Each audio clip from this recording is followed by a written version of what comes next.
행복한 안식일입니다. 귀한 찬양과 연주에 감사합니다. 장로님께서 재주가 많으셔가지고 하나님께서 아주 예뻐하실 것 같습니다. 또 찬미가 또 복음성의 또 감동이 조금 다르잖아요. 귀한 찬양 감사합니다. 오늘 함께 살펴볼 말씀은 역대상 28장 3절의 말씀입니다. 역대상 28장 3절 제가 봉독하겠습니다. 오직 하나님이 내게 이르시되 너는 군인이라 피를 흘렸으니 내 이름을 위하여 전을 건축하지 못하리라 하셨느니라. 본문의 말씀은 이제 하나님께서 이제 다윗에게 해주신 이야기를 다윗이 이스라엘 회중들에게 전달하는 내용이 되겠습니다. 다윗이 이스라엘 백성들에게 이제 총회를 수집해요. 모든 이스라엘의 지도자들을 다 모아서 이제 마지막 이제 고별사 겸 솔로몬의 공식적인 취임식이라고 할 수가 있겠습니다. 다윗은 모든 지도자들 앞에서 자신이 이제 솔로몬에게 왕위를 물려주면서 그동안 자기의 마음속에 원하는 게 하나 있었다는 이야기를 들려주고 있습니다. 그게 무엇이냐 하면 바로 앞절에 역대상 28장 2절에 이에 다윗 왕이 일어서서 가로되 나의 형제들 나의 백성들아 내 말을 들으라. 나는 여호와의 언약궤 곧 하나님의 발등상을 봉헌할 전 건축할 마음이 있어서 건축할 재료를 준비하였으나 그랬습니다. 그의 소원이 뭐였다는 거예요? 하나님의 성전을 건축하는 것이었다 그랬죠. 근데 이제 오늘 3절에 이어서 뭐라 그랬어요? 하나님께서 하지 말라고 그랬다는 거예요. 너는 군인이고 피를 많이 흘렸으니까 넌 건축을 할 수 없다고 하셨다는 거죠. 근데 흥미롭게도 역대상 28장 2절에는 다윗 왕이 일어서서 말을 했다 그랬어요. 일어나서 말을 했대요. 일어나서 말하는 게 뭐 특이한 일인가요? 보통 듣는 사람 앉아있고 말하는 사람 서 있잖아요. 근데 이제 말하는 자가 나이가 좀 많으면 반대가 될 수 있죠. 그렇죠? 앉아서 얘기하고 또 청자들은 서서 혹은 앉아서 들으실 수 있겠죠. 성경은 흥미롭게도 다윗 왕이 일어나서 말했다고 말을 했습니다. 그리고 일어나서 말하는 그 다윗은 나의 형제들, 백성들을 형제라고 불렀어요. 굉장히 친근한 표현이죠. 나의 형제들, 나의 백성들아, 내 말을 들으라. 라고 이제 이야기를 했다는 거예요. 그가 어떤 심정으로 이 말을 했겠어요? 지금 다윗이 이 말을 지금 공식적으로는 마지막으로 하는 말이에요. 마지막 고별, 말 그대로 고별사예요. 동시에 솔로몬은 이제 취임을 하는 것입니다. 뭐 유언일 수도 있고, 뭐 마지막 이제 공식적인 이제 이야기가 되는 것이죠.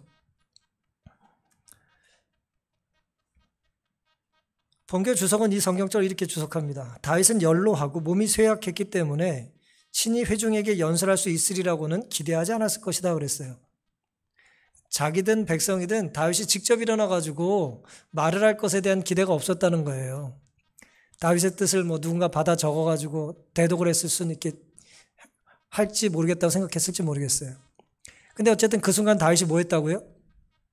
일어났다는 거예요. 그리고 직접 말을 한 것입니다. 여러분, 우리가 기억하는 다윗은 사자와 곰을 잡은 사람이었어요. 그렇죠? 사자와 곰을 잡고 양들을 지켰던 사람이었어요. 또 거인 골리앗을 물리친 사람이었습니다.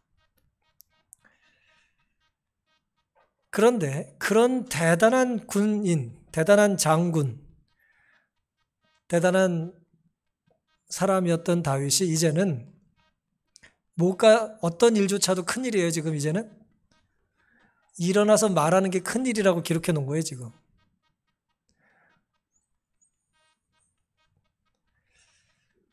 누구든 다윗뿐 아니라 누구든 예외 없이 나이를 먹죠. 늙습니다. 중요한 것은 어떤 모습으로 살다가 어떤 유산을 남기고 어떤 감동과 함께 어떤 삶을 마무리하느냐일 것입니다. 오늘은 다윗이 고비살 중에 했던 이야기를 중심으로 다윗과 성전 건축이라고 하는 제목으로 함께 은혜를 나누겠습니다. 다윗과 성전 건축이요. 우리가 함께 본 성경절 역대상 2절과 3절에는 다윗의 소망이 잔잔하게 기록되어 있습니다. 제가 다시 한번 천천히 읽겠습니다. 이에 다윗 왕이 일어서서 가로되 나의 형제들 나의 백성들아, 자신의 온 힘을 다해서 이제 이야기를 하는 거예요. 내 말을 들으라.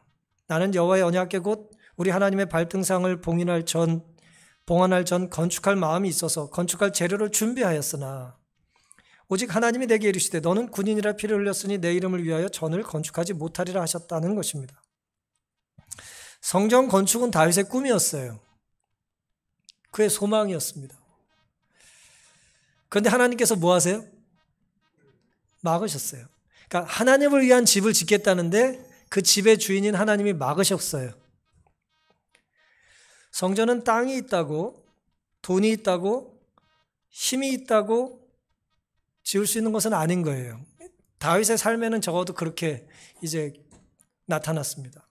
그는 땅도 있고 돈도 있고 힘도 있었지만 또 마음도 있었지만 하나님께서 그걸 허락하지 않으셨어요. 하나님께서 허락하셔야 지을 수 있는 게 성전이죠. 근데 성전뿐만은 물론 아니에요. 모든 우리의 삶이 그렇습니다만은 특별히 성전은 더 그런 것이죠. 하나님의 뜻을 따르는 것이 중요하지 않겠습니까? 근데 놀랍게도 다윗은 뭐라고 말을 했어요? 건축할 마음이 있어서 건축할 재료를 뭐 했다 그랬어요? 준비했다 그랬어요. 이건 우리에게 굉장히 중요한 교훈이 됩니다. 본교 주석은 이 성경절을 이렇게 주석을 했는데 제가 아주 큰 충격을 받았어요. 이 성경절은 하나님이 성경 건축을 금지하는 지시를 내리기 전에 다윗은 건축 준비를 시작했음을 암시하는 듯하다 그랬어요. 뭐 굉장히 당연한 얘기죠. 이게 이제 왜 중요할까요? 하나님께서 금하기 전에 다윗이 뭘 했다고요? 준비를 했다는 거예요.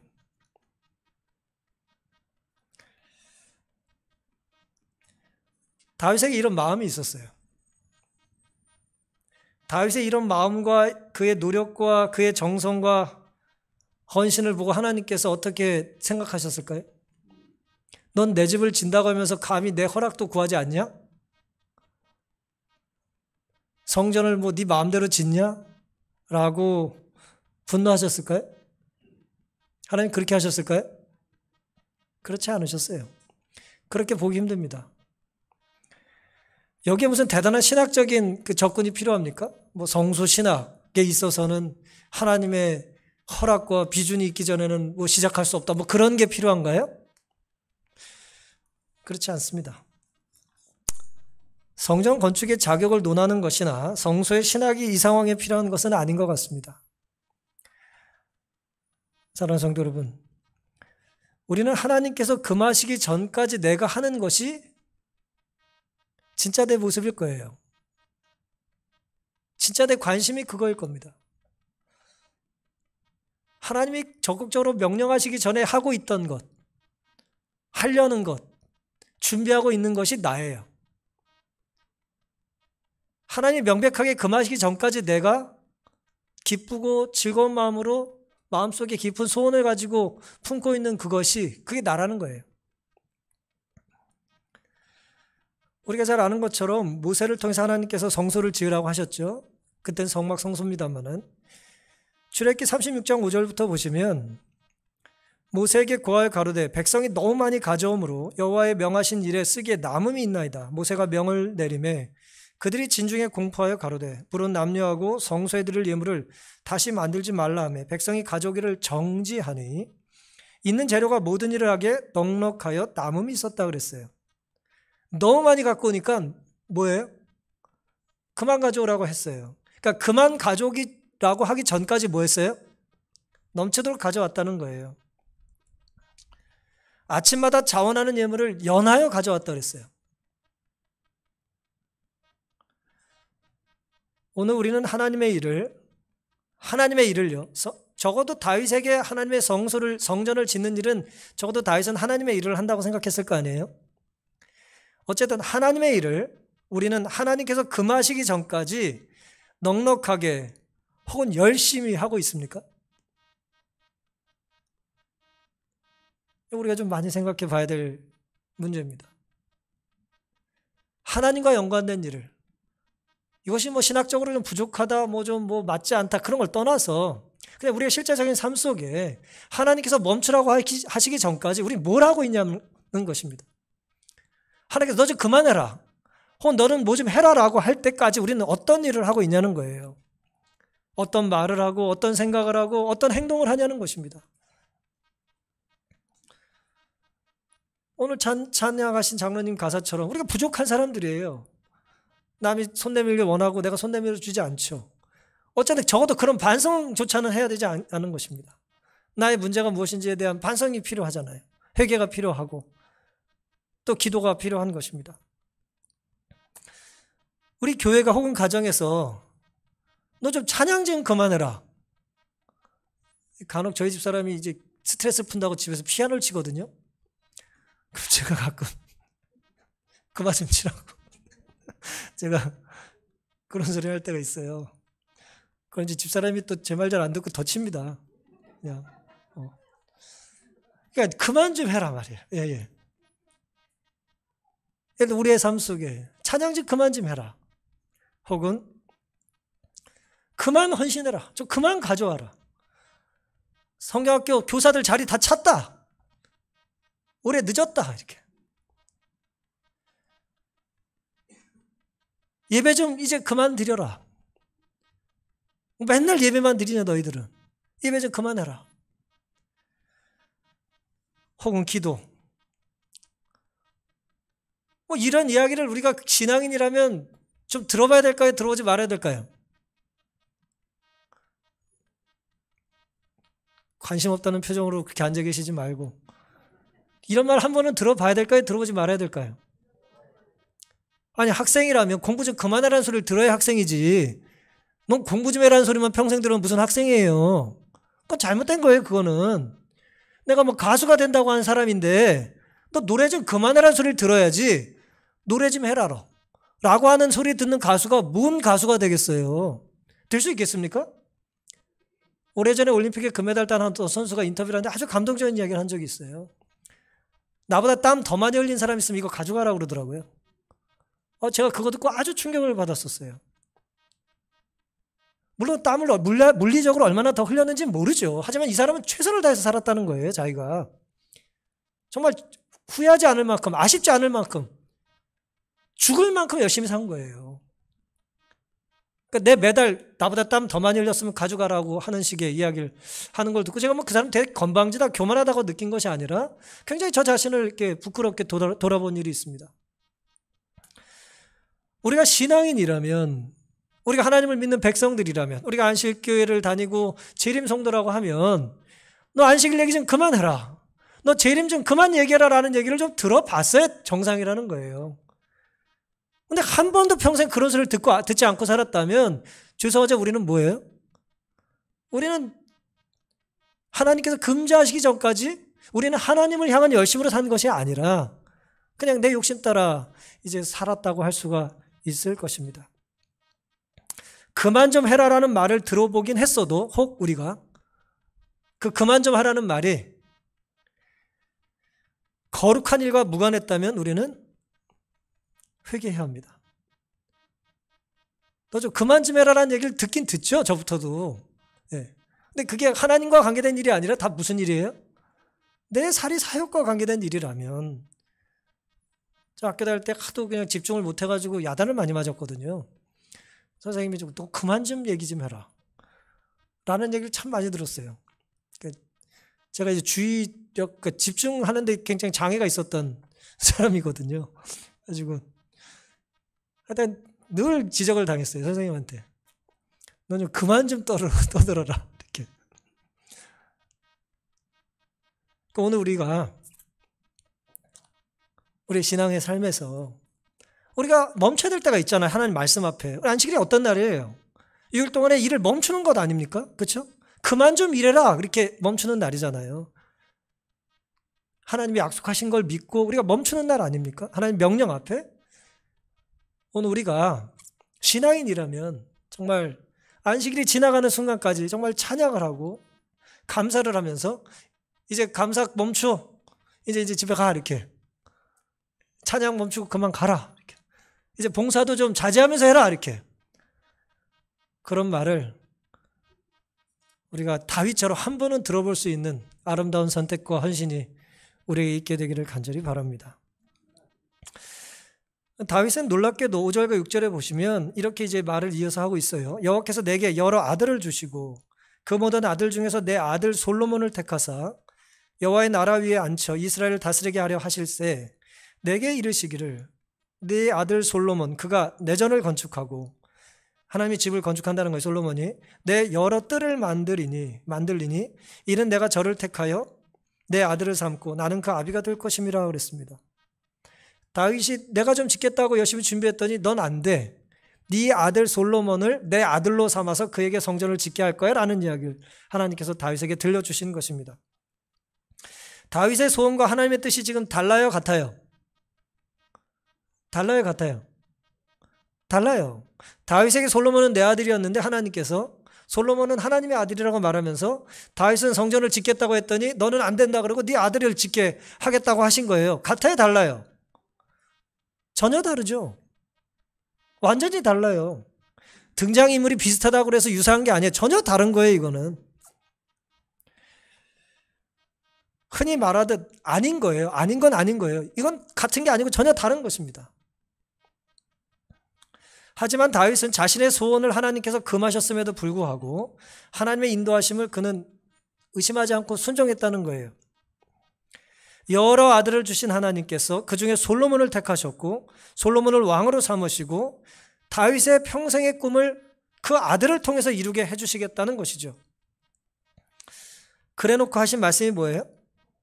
너는 군인이니까 피를 많이 흘렸으니까 성전을 지을 수 없다는 말씀을 하셨잖아요. 다윗이 억울해요, 억울하지 않아요? 억울해요. 우리 송 집사님이 다윗이랑 친하신 것 같아요. 억울해요. 왜 억울할까요? 다윗이 왜 억울해요? 하나님의 뜻을 한다고 그랬는데 하나님께서 하나님을 위해서 성전을 건축한다고 그랬는데 못하게 했잖아요. 그 못하게 한 이유가 뭐라고요? 피를 흘렸다는 거예요. 넌 군인이라는 거예요. 다윗의 원래 꿈이 군인이었습니까? 다윗이 언제 군인 된다 그랬어요? 다윗은 노래하는 거 좋아하고 시 쓰는 거 좋아하고 양이랑 노는 거 좋아하던 사람이었어요. 다윗을 군인으로 삼으신 분이 누굽니까? 하나님이잖아요. 언제 왕 시켜달라고 그랬어요? 언제 뭐 내가 골리앗의 상대는 저밖에 없습니다 뭐 그랬습니까? 아니에요. 우리가 본문에서 놓치지 말아야 될 교훈은 골리앗과 싸울 계획이나 이스라엘의 왕이 되려고 한 건 다윗의 뜻이 아니었어요. 이것조차도 하나님께서는 다윗에게 명령하시고 다윗은 순종한 거였어요. 다윗의 계획이 아니었다는 거예요. 다윗의 계획이 아니었는데 하나님 하라고 그래서 했더니 이제 와서 뭐라 그래요? 너는 그러니까 안 돼 그랬다는 거예요. 억울하죠? 억울하잖아요. 하지만 그럼에도 불구하고 다윗은 하나님께 반박하지 않았습니다. 솔로몬에게 건축할 특권을 주신 것에 토를 달지 않았어요. 다윗이 받아들이기가 쉬운 게 아니에요, 이게. 이게 쉽겠습니까? 어렵죠. 내가 정말 원했던 건 이건데 하나님 원하지 않던 건 하라고 하신 다음에 넌 어쨌든 그렇게 했으니까 안 된다고 말하고 있는 거예요. 바울은 고린도전서 9장에 운동장에서 다름질하는 자들이 다 달아날지라도 오직 상 얻는 자는 하나인 줄을 너희가 알지 못하느냐. 너희도 얻도록 이와 같이 다름질하라. 이제 고린도에서 벌어지는 어떤 운동 경기, 그 로마 시대 운동 경기와 빗대서 요즘 뭐 올림픽과도 참 유사한 얘기인데요. 그 운동 경기와 빗대서 지금 신앙인의 믿음의 경주를 비교하고 있잖아요. 상 얻는 하나를 위해서 1등 하나를 위해서 열심히 뛰는 사람들의 얘기를 하고 있습니다. 이 길을 다투는 자마다 모든 일에 뭐 한다 그랬어요? 절제한답니다. 먹고 싶은 거 다 먹고 놀고 싶은 거 다 놓고 자고 싶은 거 다 자면 절대 금메달 못 따죠. 금메달은커녕 뭐 올림픽 선수로 발탁될 수도 없어요. 동네 1등도 못해요. 세계 1위는커녕. 자기 절제를 안 된 사람이 무슨 훌륭한 운동선수가 될 수 있겠습니까? 여러분 운동을 했든 뭘 했든 1등을 한 사람들은 존중받아 마땅해요. 그는 극도의 절제를 가지고 산 사람들입니다. 그런데 모든 일에 절제한다 그랬어요. 이 기회를 다투기 위해서. 내 승리가 절실한 사람은 술 먹지 않습니다. 담배 피지 않아요. 승리가 절실하지 않으니까 헬렐레하고 사는 거예요. 모든 일에 절제하나니 저희는 썩을 멸관을 얻고자 한다 그랬어요. 그 당시 이제 뭐 솔잎이나 월계수관으로 이제 해가지고 1등에게 상을 줬으니까 그 시간 지나면 어떻게 됩니까? 마르잖아요. 썩을 거라는 거예요. 마를 거라는 거예요. 하지만 우리는 어때요? 뭘 얻을 사람이에요? 썩지 않을 멸관을 얻을 사람이라는 거죠. 그러니까 우리의 노력과 절제와 열심이 얼마나 더 커야겠냐는 얘기를 이제 바울이 하고 있습니다. 제가 이 말씀을 드린 이유는요. 썩지 않을 멸관을 위해서 다윗이 열심히 산 것처럼 살았는데 거절당했다는 거예요. 최선을 다해서 살았는데 하나님께 거절당했다는 거예요. 세상의 멸관을 추구하지 않고 하늘의 멸관을 추구했는데 하나님께서 뭐 너는 구원받지 못한다는 말씀은 아닙니다만은 다윗은 열심히 정말 최선을 다해서 살았지만 너는 안 된다고 선을 그으셨다는 거죠. 성전 건축의 영광을 내려놓는 것은 다윗에게는 정말 힘든 일이었습니다. 뭐 이렇게 연세가 많이 드시면 이렇게 성이 된다고 사람들은 생각하는 경향이 있지만 실제로는 그렇지 않아요. 통계를 보면 연세가 많이 들수록 명예욕은 사라지질 않아요. 정치인들이 그래서 자꾸 연세 드셔도 내려놓지 못하는 게 명예 때문에 그렇거든요. 명예 권력욕은 사라지질 않아요. 아유, 그 나이에 뭐 그게 아닙니다. 그게 운동장에서 뛰는 일은 안 해도 높은 자리에 앉아서 뛰는 걸 보고 싶은 마음은 있는 거예요. 그러니까 절대 사라지지 않습니다. 권력욕과 명예욕은. 그걸 내려놓은 거죠, 다윗이. 아무리 거룩한 소원이라 할지라도 하나님의 허락이 언제나 내 계획보다 우선되어야 하겠죠? 그게 하나님께서 다윗에게 주신 교훈이고 다윗이 순종한 것입니다. 신앙인에게는 자신의 생각보다 경배의 대상인 하나님 마음을 살피는 것이 언제나 가장 중요합니다. 여러분, 세상의 썩은 면류관을 이해하면 우리가 너무 쉽게 이해가 가는데 썩지 않을 면류관을 생각하면 우리가 약간의 좀 혼돈이 오기가 쉽습니다. 이 신앙생활에 있어서도 영적인 직분을 감당하는 데 있어서도 다윗이 강조했던 썩은 면류관 같은 명예와 어떤 높은 자리에 대한 욕심이 없을까요? 없을까요? 많아요. 많습니다. 썩은 면류관은 밖에만 있는 게 아니에요. 교회 안에도 한가득해요. 그게 교회 역사의 교훈입니다. 내가 그 자리에 가야 되고 내 이름이 올라가야 되고 두려운 일이죠. 뭐 어쨌든 매주 설교를 이제 하는 이제 목회자 입장에서는 제가 어쨌든 은퇴하기 전까지는 뭐 설교를 이제 여러분이 끄집어내지 않으니까 할 거 아닙니까? 굉장히 그 두려움과 이제 유혹이 있는 거죠. 영적 직분을 감당하는 데 있어서도 자칫 잘못하면 그것이 썩은 면류관을 추구하는 것이 될 수가 있어요. 어리석은 것입니다. 하나님께서 허락하신 것이 아니라 내가 탐하고 원해서 오른 것은 놀랍게도 하나님을 거역하는 거예요. 하나님의 이름으로 하나님의 일을 하나님의 성전에서 하면서도 하나님을 거역할 수 있습니다. 우리는 그렇게 사탄의 유혹에 굴복하지 않도록 끊임없이 깨어서 기도하는 영적인 식별력과 분별력을 갖게 해달라고 기도하며 살 수 있게 되기를 간절히 바랍니다. 이제 이 다음에 이제 중요한 교훈이 하나 또 이어서 나오는데요.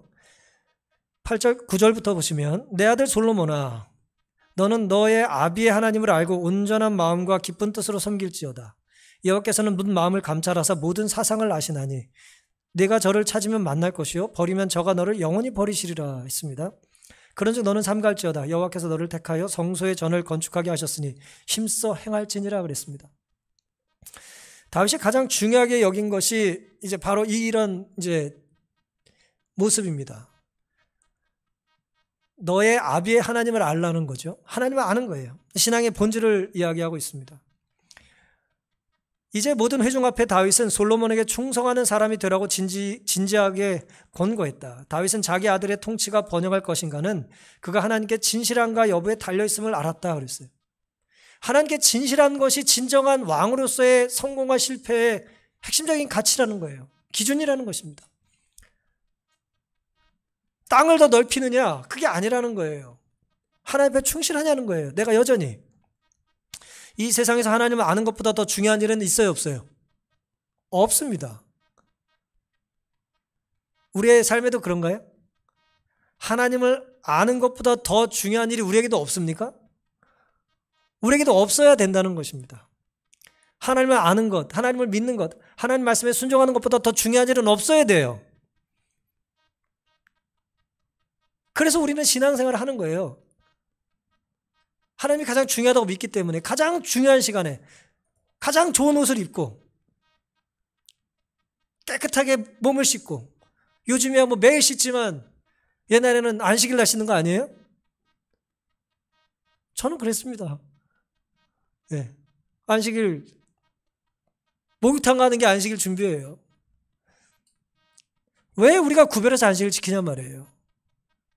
하나님이 가장 중요한 분이시기 때문에 그렇습니다.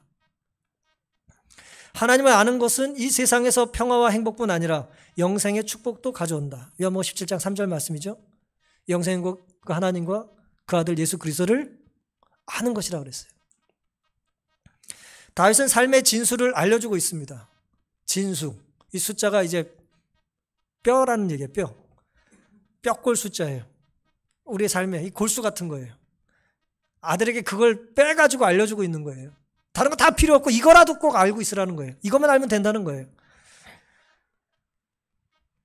너는 너의 아비만 알지 말고, 네 아비가 다윗이란 것만 알지 말고 누구를 알라고요? 아버지가 믿었던 하나님을 알라는 거예요. 공교롭게도 오늘 교과랑 내용이 같죠? 온전한 마음과 기쁜 뜻으로 알라는 것입니다. 하나님 모든 인생의 마음과 사상을 아시고 진심으로 하나님을 찾는 자를 뭐예요? 만나주시는 분입니다. 놀라운 말씀이죠? 내가 저를 찾으면 만날 것이다. 하나님은 하나님을 찾아오는 자들에게 나타나시는 분입니다. 우리는 좀 아쉬울 때 나를 도와줄 수 있는 사람을 어떻게든 만나고 싶어 하잖아요. 그 줄 대려고 애쓰잖아요. 그렇죠? 누군가를 아는 사람을 찾잖아요. 또 누군가를 아는 사람을 알만한 사람을 찾잖아요. 우리는 너무나 이렇게 부족한 사람들이라, 이렇게 권력층과 멀리 있는 사람들이라 도대체 줄을 어떻게 댈지도 모르겠어. 한 4-5군데는 돼야 될지 모르겠어요. 근데 하나님은 어떤 분이라고요? 온 우주의 창조주께서 하나님을 찾는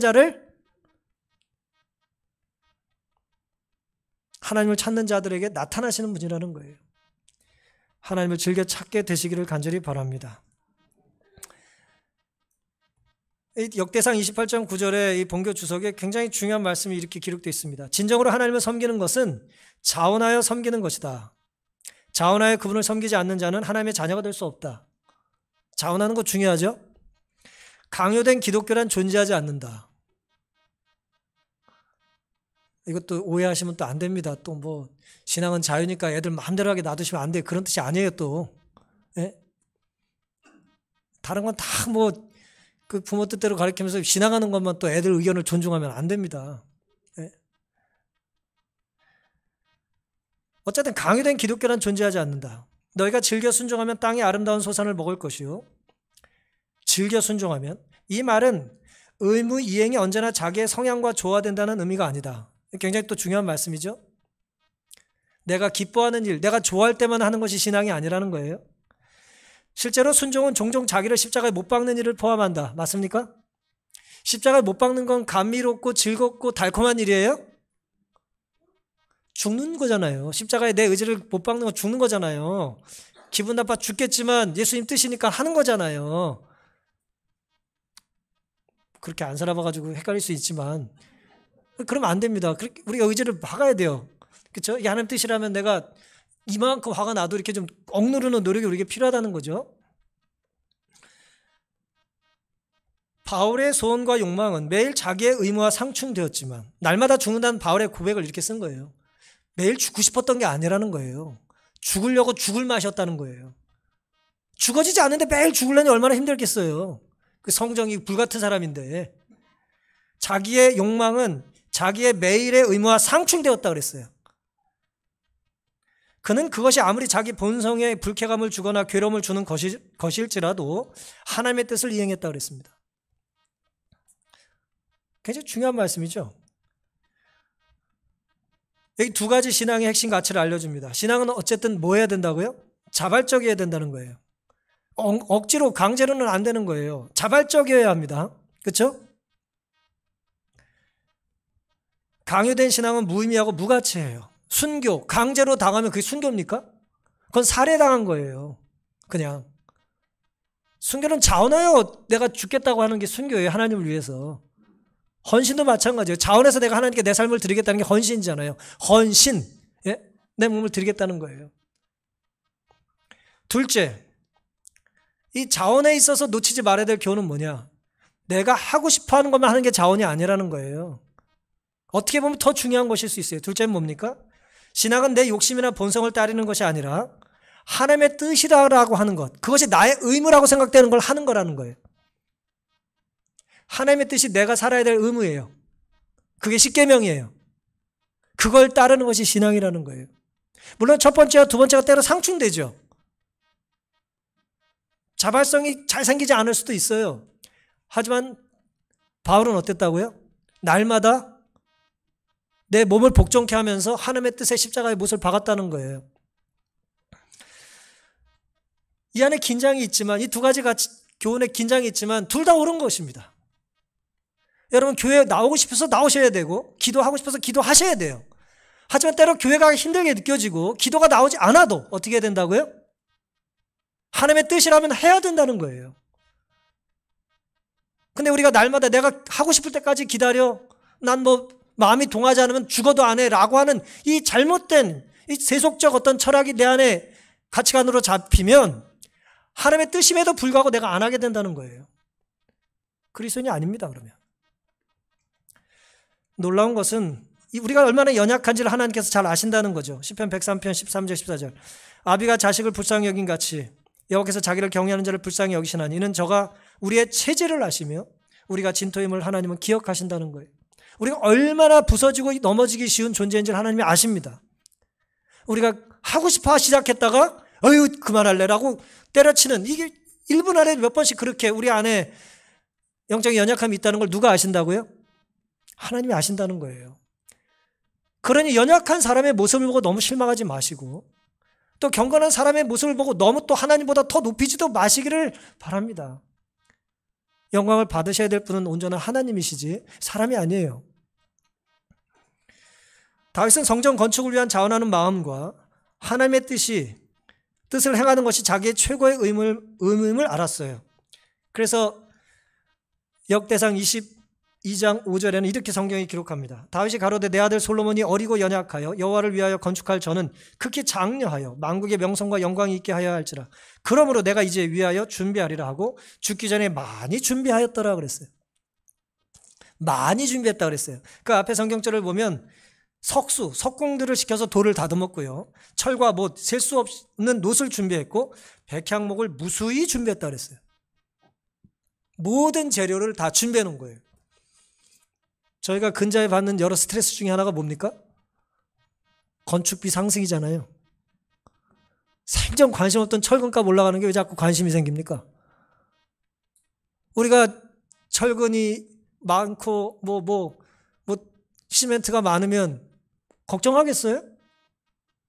뭘 걱정을 해요? 다 준비되어 있는데. 그게 올라가든 내려가든 관심이 상관이 없잖아요. 다윗이 그랬다는 거예요. 다 준비해 놓은 거예요. 아들을 위해서.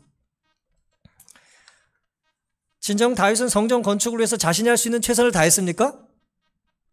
다 했어요. 모든 걸 준비했고 하나님 멈추라 할 때 과감히 멈췄어요. 놀라운 은혜입니다. 우리도 이런 마음과 정신을 가지고 하나님과 또 성전을 위해서 최선의 헌신과 연합의 마음이 있게 되기를 간절히 바랍니다. 예, 마여 엔젤루라고 하는 사람 혹시 아십니까? 마여 혹은 마야라고 이제 한국은 마야라는 말을 많이 쓰는데 이분이에요. 이제 뭐 오래전에 나온 책인데 이게 참 좋은 책입니다. 새장에 갇힌 새가 왜 노래하는지 나는 안다. 뭐 이렇게 나는 안 해 그렇게 번역을 했는데요. 자기가 새장에 갇힌 새라는 거예요. 자기 자서전이거든요. 이제 20세기에 가장 영향이 있는 미국의 이제 흑인 뭐 인권운동가, 사상가, 뭐 교수, 뭐 무용가, 뭐 온갖 직업이 아주 많아요. 시인이고 작가고 뭐 직업이 굉장히 많은 분인데 불과 7년 전에 돌아가셨어요. 굉장히 영향이 있는 분인데 이분이 이제 제가 지금 가지고 있는 책이 새장에 갇힌 새가 자기는 새장에 갇힌 새인데 또 어떤 새예요? 검은 새야. 검은 새. 색깔이 검어. 사랑을 못 받았죠. 1920년대 태어나신 분이니까 1930년대가 미국 사회에서 가장 인권의 어떤 흑백 분쟁이 심각했던 그런 시절이라고 하는데 그때 어린 시절을 보낸 것에 대한 자서전적인 회고록을 기록한 것이거든요.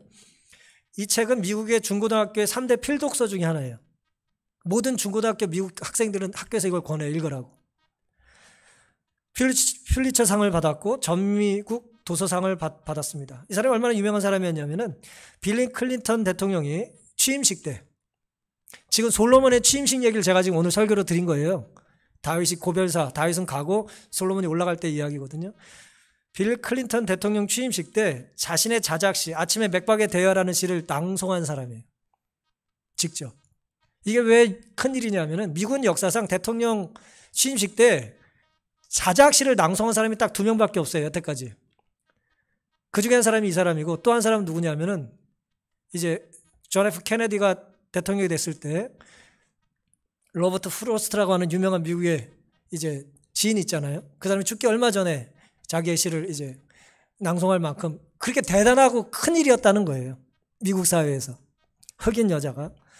근데 어쨌든 이 여인이 이제 자기가 어린 시절에 이제 경험했던 이야기를 책에서 이렇게 기록을 해놓은 걸 잠깐 이야기해 드리겠습니다. 할머니가 가게를 하고 있었는데요. 이제 다 백인들이 차지하던 시대에 작은 이제 식료품점 같은 걸 하고 있었어요. 잡화점 같은 걸 하고 있었는데 제법 이제 할머니가 자리를 잘 잡아서 경제적으로 안정이 좀 됐었는데 이 엔젤로의 엄마 아빠가 어렸을 때 이혼을 해서 떨어져 살았어요. 그래서 할머니 집에서 살 수밖에 없었는데 할머니 가게에서 자꾸 어렸을 때 이렇게 질이 좋질 않아가지고 똑똑하긴 했는데 질이 좋질 않아가지고 이제 뭐 착한 면도 있고 나쁜 면도 있고 애들이 다 그러잖아요. 이 악마 같은 면이 뭐였냐면 할머니 가게에 몰래 단 거를 자꾸 먹었어요. 몰래. 자꾸 단 거 먹으니까 어때요? 이가 썩었어요. 근데 얼마나 지통이 심했는지 집이 무너져서 죽고 싶다고 써놨어요. 얼마나 괴로운지 막. 그러니까 이 손녀가 이제 이 썩은 고통의 괴로움을 겪으니까 이 할머니가 마마라고 써놨는데 이 할머니가 이제 손녀를 데리고 병원을 찾아갑니다. 근데 그때 흑인 치과 의사는 수십 마일 떨어져 살았고 그 동네에 이제 치과 의사가 하나 있었습니다. 근데 백인이었어요. 근데 놀랍게도 이 할머니가 손녀를 데리고 그 병원에 갑니다. 정문으로도 못 가. 흑인은 당시에 뒷문, 이 하녀들이나 지나다니는 뒷문을 두드린 거예요. 그랬더니 백인 이제 그 간호사가 나와서 황당한 표정으로 쳐다보는 거예요. 웬 볼일이 왔냐 이거예요. 그랬더니 자기 소개를 하면서 애니라고 하는 사람이 만나러 왔다고 좀 전해달라는 거예요. 선생님을. 떼약 뱉어서 1시간을 기다렸어요. 그랬더니 드디어 이제 그 의사가 나왔습니다. 링컨이라는 의사가 나왔는데 애니 무슨 일로 찾아왔죠? 네, 링컨 선생님 하고 이제 얘기를 하면서 딱 보니까 뭐예요? 손녀가 아파서 온 게 느껴지잖아요. 이렇게 의사가 바로 말을 합니다. 애니 알다시피 나는 흑인이나 유색인종 환자를 치료하지 않아요. 애니 누구나 다 자기 원칙이라는 게 있는 법이요. 세상을 살려면 이런 원칙이 있어야만 하죠. 내 원칙은 유색인종을 치료하지 않는다는 거요. 그리고 거절했어요. 아무도 흑인들 치료해주지 않을 테니까 나도 내 원칙을 지키겠다는 거예요. 그랬더니 뭐 제 생각에는 이 애를 좀 돌봐주시면 좋을 것 같고 이 애는 아직 어린애 지나지 않고 또 선생님이 나한테 신세진 적도 있지 않냐고 이제 약간 이제 협박 비슷한 걸 했습니다. 그랬더니 의사 얼굴이 울그락불그락 변하면서 신세건 아니건 돈은 이미 당신한테 다 갚았고 일단 그것으로 끝이 났어. 그러면서 이제 들어가 버리려고 하는 거예요. 그 신세라는 게 뭐냐면은 미국 공황 시절에 이 흑인 여자에게 이 현찮은 백인 의사가 돈을 빌리러 와가지고 돈을 꿔줬어요. 자기 병원이 날아가게 생겼는데 이제 날아가지 않게 돈을 꿔준 이야기를 얘기하는 것입니다. 제 자신을 위해서라면 선생님께 이렇게 사정하지도 않을 겁니다. 하지만 제 손녀를 위해서는 절대로 안 된다는 말을 받아들일 수가 없습니다. 선생님께서 저한테 돈을 빌리러 왔을 때는 사정할 필요가 없었죠. 부탁하자마자 제가 곧 바로 빌려드렸으니까요. 그건 제 원칙이 아니었는데도 말이죠. 저는 고리대금업자가 아니었지만 선생님께서 이 건물을 잃게 됐다기에 도와드리려고 한 겁니다. 그랬더니 돈은 이미 다 갚았고 지금 당신 목소리를 높인다고 해서 내가 마음을 바꾸진 않아요. 애니, 내 원칙은 말이죠.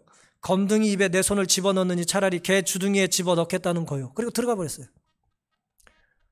1930년대 미국이라고 생각하시면 됩니다. 미국 남부.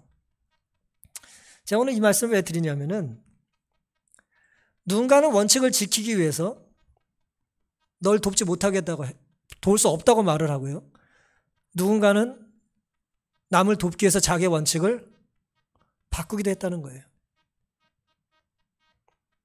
다윗이 군인이 된 것은 자신의 뜻이 아니었고 성전을 짓고 싶다는 자기의 원칙을 하나님 뜻 앞에 그는 내려놓습니다. 하지만 하나님은 다윗을 사랑하셨고 어떻게 이런 다윗을 사랑하지 않을 수 있겠어요? 솔로몬 성전을 위해서 하나님께서 놀라운 선물을 주십니다. 어떤 선물을 주셨는가? 역대상 28장 12절입니다. 또 성신에 가르치신 모든 식양 곧 여호와의 전의 뜰과 사면의 모든 방과 하나님의 전 곳간과 성물 곳간의 식양을 주시고 19절 다윗이 가로되 이외의 모든 것의 식양을 여호와의 손이 내게 임하여 그려 나로 알게 하셨느니라. 번역이 좀 구어체미 옛날 말입니다만은 핵심은 뭐냐면 성전의 설계도를 다윗에게 하나님께서 주셨다는 얘기예요. 어떻게 성전을 지을지에 대한 모든 설계도를 하나님께서 친히 쓰시고 그리셔서 그리라고 번역된 말은 쓴다는 말입니다. 다윗에게 알려줬고 다윗은 그걸 그대로 솔로몬 성전의 설계도를 솔로몬에게 줬다는 거예요. 여러분 모든 건물의 재료를 다 다윗이 준비했어요. 그리고 설계 도면까지 다윗이 하나님을 통해서 받고 솔로몬에게 줬습니다. 이 성전 누가 진 겁니까? 물론 하나님이 진 겁니다만 인간이 봤을 땐 누가 진 거예요? 건축한 사람이 그 건축 돌 쌓은 사람을 그 건물의 주인이라고 말하는 사람은 없습니다. 설계한 사람이나 그 건물의 물질을 후원한 사람들이 그 건물을 졌다고 말을 하죠, 우리는. 그렇죠? 그 모든 영광이 사실 우리는 솔로몬이라고 하는 사람으로 부르지만 실제 내용적으로는 하나님께서 다윗을 통해서 그 성전을 짓게 하셨어요. 사랑하는 성도 여러분, 다윗은 성령의 사람이었고 하나님의 손이 닿은 사람이었고 하나님의 손대로 움직인 사람이었습니다. 다윗은 단순히 성전 재료만 준비한 것이 아니고 성전의 설계도까지 하나님께 받았고 솔로몬에게 넘겼습니다. 하나님께서는 사실 다윗을 통해 성전 건축을 이루신 것과 마찬가지죠. 내 뜻과 상황이 다른 상황들이 펼쳐진다 할지라도 다윗처럼 하나님의 뜻을 거스리지 않게 되시기를 간절히 바랍니다. 내 생각과 다른 사람들의 생각이 있다 할지라도 하나님께서 이 성전을 통해서 원하시는 꿈이 있을 줄 믿고 협력하여 선을 이루는 우리의 모습이 있게 되기를 간절히 바랍니다. 어떤 원칙도 하나님의 뜻보다 우선될 수는 없습니다. 어떤 원칙도 하나님의 뜻 앞에서는 바뀌어져야 합니다. 어떤 원칙이라도 하나님의 뜻이라면 우리가 순종해야죠. 하지만 구체적인 하나님의 뜻이 뭔지 모를 때에는 최선을 다하여 우리가 할 수 있는 걸 하는 거예요. 그것이 헌신이 됐든지 봉사가 됐든지 순종이 됐든지 최선을 다해서 살다가 하나님께서 구체적으로 멈추라 하실 때 멈추고 가라고 하실 때 가는 것이 오늘 우리의 모습이 되어야 할 줄로 믿습니다. 오늘 내 소원도 내 원칙도 하나님의 뜻보다 우선될 수 없다는 걸 기억하고 하나님의 뜻이 내 고집 앞에서 꺾이는 것이 아니라 내 고집이 하나님 앞에서 꺾일 수 있는 성숙한 불완전하지만 성숙한 모든 성도들이 될 수 있기를 바라면서 오늘 말씀을 마치겠습니다.